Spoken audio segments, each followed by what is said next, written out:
Okay, this is for A-level physics. Now, AQA or OCR, doesn't matter.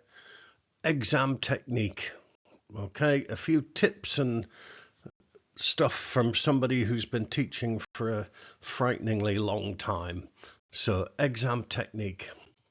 So, first of all, you should have exam season coming up, an exam timetable on the wall above your working desk at home.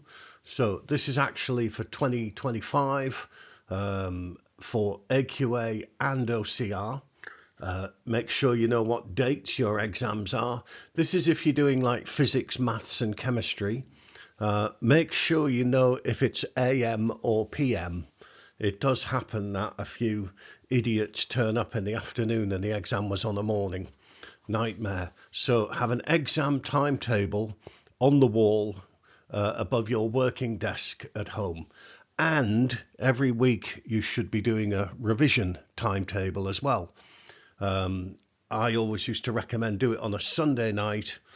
Know what you're going to revise throughout the week. Plan it all so that you cover everything, and then you do that every Sunday night leading up to the exams. Preparation. When you get the paper, what are you going to be tested on in this paper?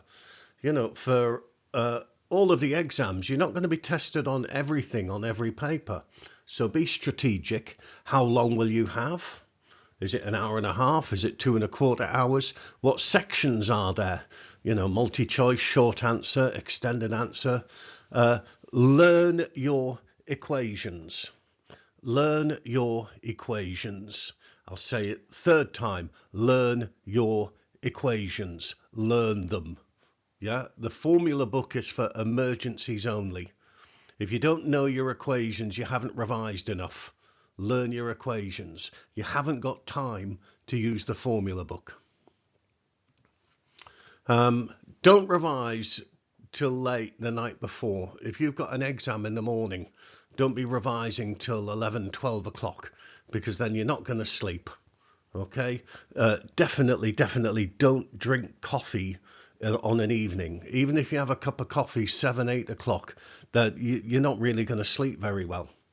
If you don't sleep well, don't panic. Make sure you have breakfast on the morning. Nice bit of protein is going to give you energy for the next few hours.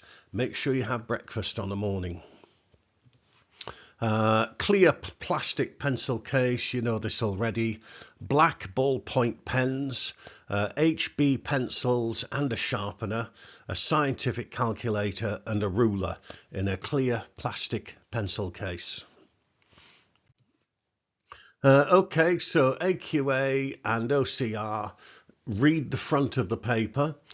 You should be told that you're allowed to fill in the boxes with your centre number and your candidate number before the exam officially starts. You should be told. Wait until you are.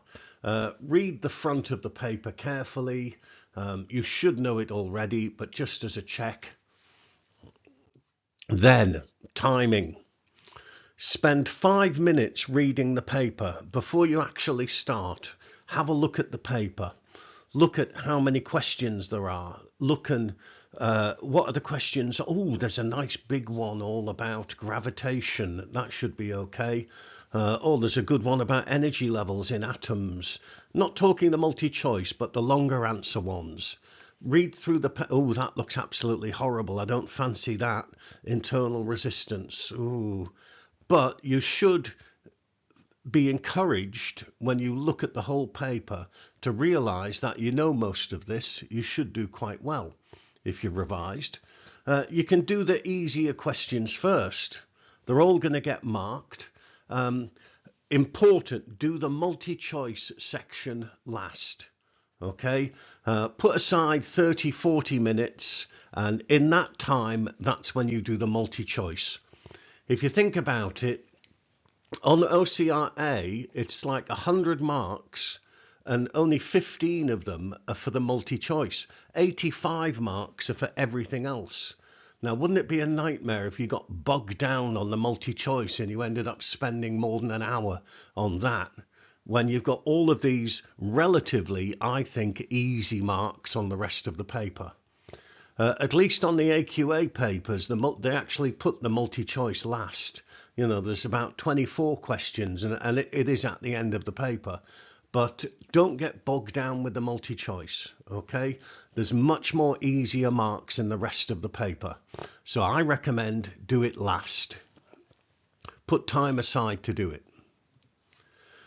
Remember, there's just over a minute a mark if you work it out. It's about a minute 20 seconds per mark. Don't get bogged down. If there's a multi-choice question and you've spent more than 5 minutes on it, do the math. You know, that's not good exam technique at all, is it? Take a break halfway through. I mean, 2 hours is a long time. And your brain can't be working at 100 miles an hour for 2 hours. So after an hour, just stop, just a minute. I'm only talking a minute, and just take a breather and put your pen down and just relax and, dear me, for a minute, and then start again. Okay?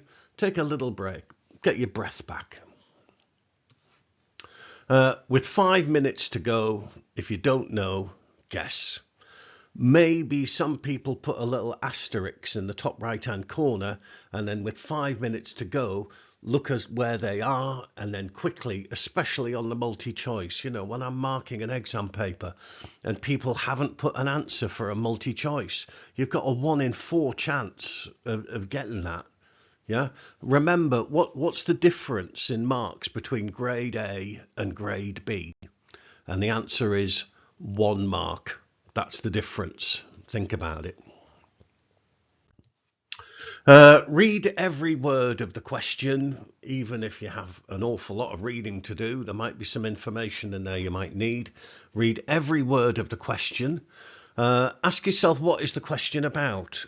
This question is about satellites and gravitational potential. This question is about conservation of momentum. Yes. What is the question about? Okay. Might be a good idea. Highlight command words. Command words. I'm going to talk about them on another slide, but maybe with a highlighter or just underline them. The things that tell you what you have to do that are going to get you marks. They're the command words. Important. Look how many marks there are. If there's 1 mark, then don't write half a page. If there's 3 or 4 marks, then you've got to say 3 or 4 intelligent, relevant things to get all of the marks. Think about how the marks are going to be awarded on the extended response questions. I'm going to show you an example of that in a minute. Ask, how many good points do I need to make? If you look at this question here. A nucleus of the stable isotope doodah has more neutrons than protons. Okay, it's stable. Okay, it's not going to decay. It's stable. Explain. Okay, that's your command word. Explain why there is an imbalance between proton and neutron numbers by referring to the forces that operate within the nucleus. So we have to talk about what forces are happening inside the nucleus and explain why there are more neutrons than protons. Your explanation should include the range of the forces and which particles are affected by the forces. 4 marks. So have a think about how are those 4 marks going to be allocated to your answer. Well, we have to say what the forces are. We have to say what they act on. We have to say what the range of these forces are. And we have to say, how does that explain why that your big nuclei have more neutrons than protons? So here's a possible 4-mark answer. And I'll just leave that for you to have a read of. Okay. There may be other things that you can say that will pick up marks. On the mark scheme, it will probably have about 6 or 7 different things, each of which will pick up a mark. But the things that I've highlighted, they are the things that you're going to get marks for. If you don't say any of them, you lose marks. If you say stuff which is irrelevant, you won't get extra marks. Write neatly. If the examiner can't read your writing, then you're not going to get any marks. Okay? I've marked exam papers. If it's just scribble, if I don't understand what the person is trying to say, I'm not going to give them any marks. Write neatly and draw neat diagrams. Draw field lines to show the shape of the magnetic field around a long straight conductor. Diagram on the right, great. Diagram on the left, rubbish. Okay, nice, neat diagrams. If you're drawing field lines like between two parallel plates, use a ruler.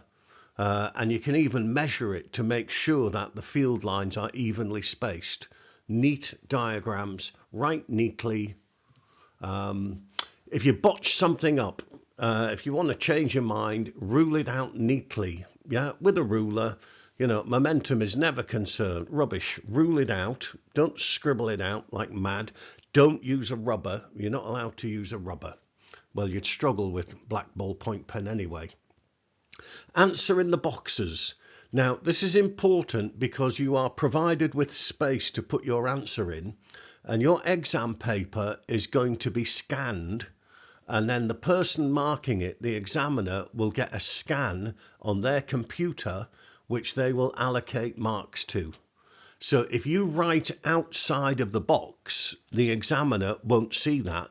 They will only see what's inside the box. So answer in the box. Put your final answer on the answer line. If you always look at the answer line, there's usually the units there. Okay? Distance equals ... meters.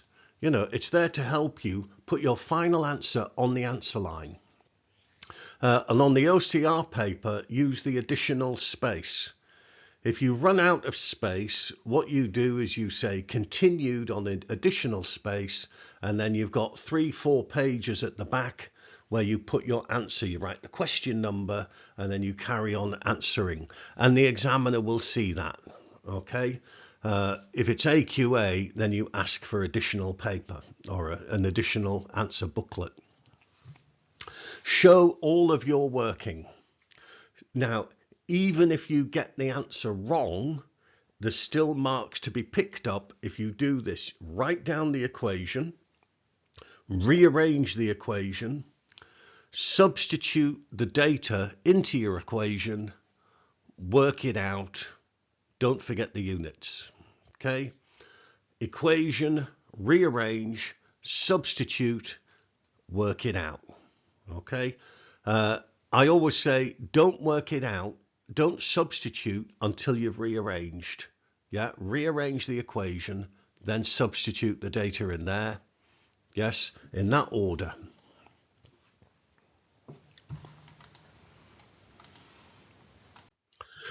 Be careful with significant figures in your answer. In your working out, loads of significant figures. I mean, don't clear your calculator unless you have to. Yeah, but on your final answer, now usually you're okay with 3. If they say write your answer to a suitable number of significant figures, then what you should do is match the data that you're given. If the data that you're given is only 2 sig figs, then your answer should be 2 sig figs. Okay, but usually you're okay with 3 sig figs. Uncertainty should only be 1 sig fig, because we're never that certain about uncertainty, are we? So uncertainty should only be 1 sig fig. Yes, look at this question, have a go at it and write down your answer. Pause the video, do it, write down your answer. Now, if there were 2 marks, how many marks would each of these get?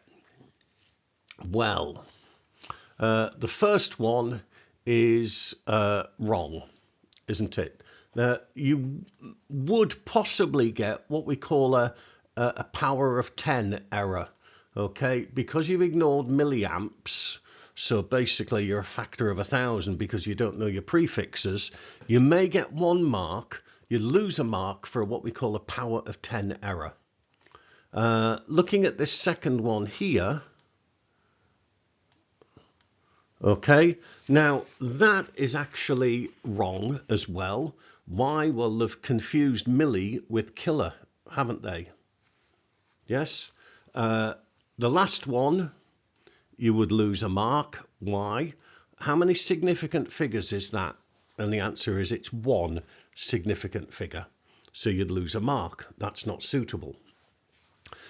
This one here, now it's a stupid number of significant figures, but it's actually correct. The examiner would be a bit annoyed looking at something like that, but it would actually get 2 marks. The second one is fine. There's nothing wrong with that. 2070 ohms, and that's 2 sig figs. In fact, it's 3 sig figs. That's great. The last one, great, no problem. And the last one, great, no problem. Although the answer line would probably say ohms at the end of it, not kilo ohms. But that's 2 sig figs, and that's acceptable. It hasn't asked us, well, the data we're given is only 2 sig figs. So be careful with significant figures. You can't go wrong with 3, usually, unless it states otherwise. Command words. Mentioned these before. In the question, you might want to highlight the command words, because that is what you're going to get marks for. Calculate. Remember, write down the equation, rearrange it if you need to, substitute the information, work it out. Okay. Explain. Okay, actually use the physics that you know to explain what's going on. Use data from the graph. If there's a question with a graph, okay, and it says use data from the graph, look at the graph, get your numbers off the graph. Okay, be careful with prefixes like milliamps and kilo ohms and, you know, megavolts and etc. Define. You may be asked to define in words, okay, or you may be asked to define, it may be okay just to write the equation. For example, define the Tesla. Well, the Tesla is the magnetic field that would produce a force of 1 Newton per meter on a current carrying conductor carrying 1 amp at right angles to the field. Yes, that's in words. If we said B is F over IL, that's as an equation. Okay, so you should learn your definitions, defining different quantities. As you've been going through the course, your teacher should have defined, you know, what is a coulomb. Yeah, it's the charge that flows when a current, you know, flows for 1 second through a conductor. That's a coulomb. Suggest, look at the data that you're given and come up with a sensible reason based on the physics that you know why that is happening. Determine means work something out from the data that you're given. Sketch should be obvious. Compare. Now, compare may be looking at advantages and disadvantages. If we say evaluate, then it's like advantages and disadvantages with a conclusion at the end.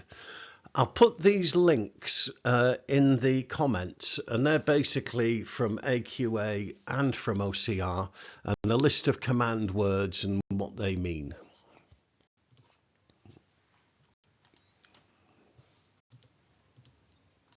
After the exam's finished. Oh God, I got that wrong. I made a pig's ear of that. Oh, I think I did awful. Oh, I'm worrying now. I'm never going to get to university.